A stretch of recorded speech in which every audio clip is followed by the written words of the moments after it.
Hello বন্ধুরা, এখন আপনাদের সামনে আমি যে ভিডিওটা করতে চাইছি, এই যে এই ছেলেটাকে দেখেন, এই যে চোরের মতন চেহারা, কিন্তু ও চোর না, অত্যন্ত একটা ভালো ছেলে।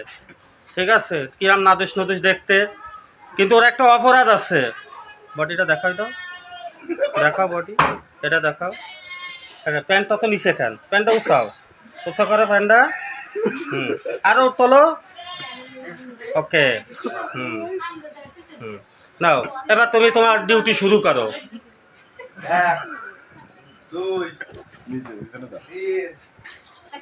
ওর একটা অপরাধের কারণে ওরে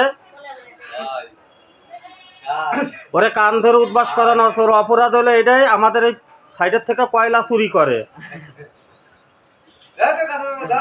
এই অপরাধে যাতে কয়লা, আমরা এই বেকারির কাজ, এই যে এই দেখেন, এই যে বেকারি, আমরা বেকারির কাজ করি।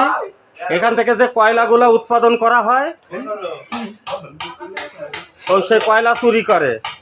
এই অপরাধে ওরে কান ধরে উদ্বাস করানো হচ্ছে।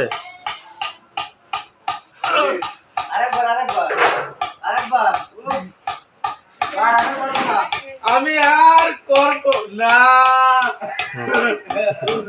এই যে বলছে আমি, বেটা এই যে বলছে আমি আর চুরি করব না। ঠিক আছে, ও বলেছে আমি আর চুরি করব না। ভাই কি মাফ করে দেওয়া হবে? অপরাধী তো আইনে তো বাধা, মাফ তো করাই লাগবে। আপনি না আইনের চোখ বাঁধা, তাহলে পুলিশে দেখে কি করে? পুলিশ টাকা খায়।